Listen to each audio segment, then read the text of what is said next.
labada musharax ee golaha deegaanka iyo wakiilada Barkhad Jaamac Batuun iyo Cabdikariin Axmed Mooge ayaa saaka kormeer indhayn ah waxa ay ku mareen dhowr goobood oo loo asteeyay diiwaangelinta codbixiyayaasha iyadoo ay saaka si rasmi ah uga bilaabantay guud ahaan gobolka Maroodijeex isdiiwaangelinta qaadashada kaarka codbixinta.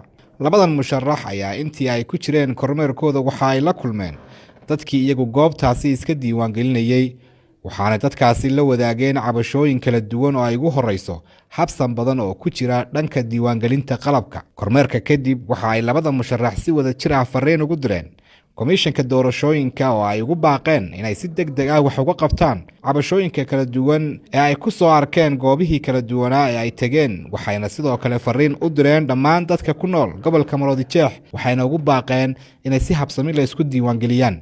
saaka anigii walaalkii Barkhad wuxuu Ilaahay nawaafajiyay inaanu soo marno dhowr goobood oo dadka lagu diiwaan gelinayay. runtii inkastoo hawshu ay socoto haddana dadkii halkaa joogay cabashooyin fara badan ayaa ka soo yeedhaya.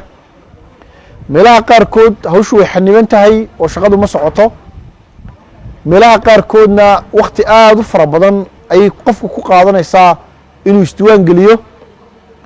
meelaha qaarkoodna waxay sheegayaan in waqtigu 7 daqiiqo 8 daqiiqo ilaa inta u dhaxaysa in qofku isku diiwaan gelinayo, laakiin waxa fara badan meelaha ama ay shaqadu iskaba taagan tahay ama ay runtii dadku ay ku dhib mudanayaan inay maaragtay kaarka qaataan.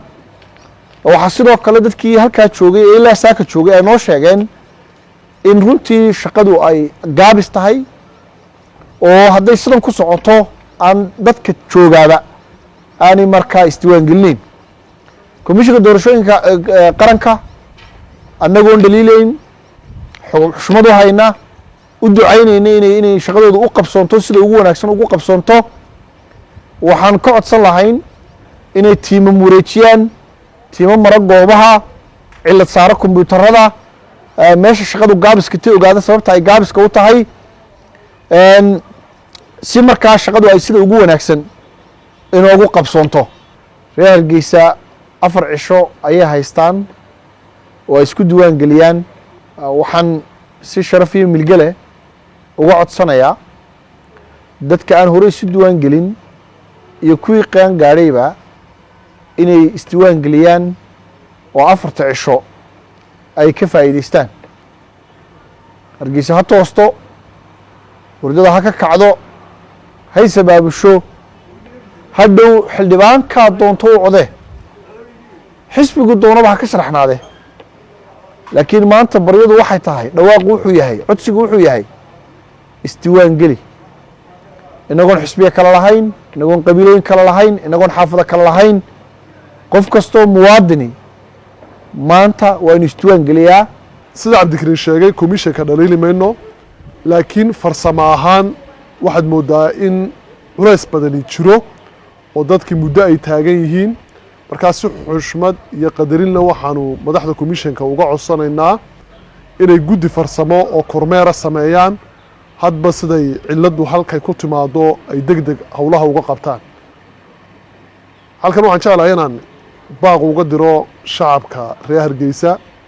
hadalka waxay yidhi Cabdikariin waa inay Hargeysa toostaa, hurdada ka kacdaa, horumarkeeda ay ka shaqaysaa, ciddii hogaamin lahayd ee iyaga u heelanaydna ay doortaan.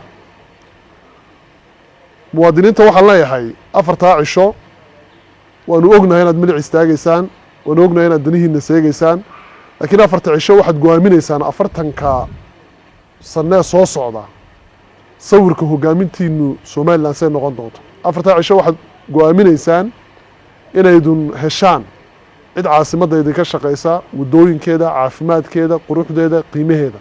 4 cisho waxaad go'aaminaysaan cid baarlamaanka idin gasha oo baahidiina ku canaanata xukuumadda.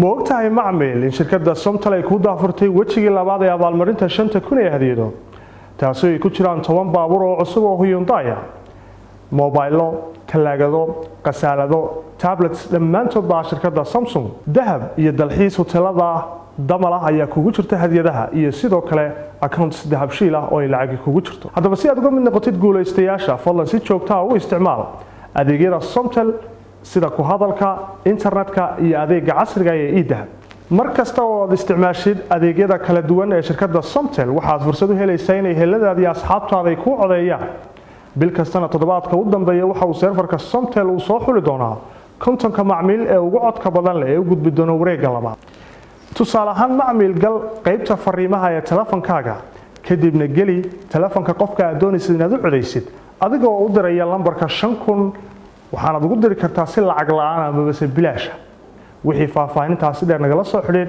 lambarka gaaban ee 333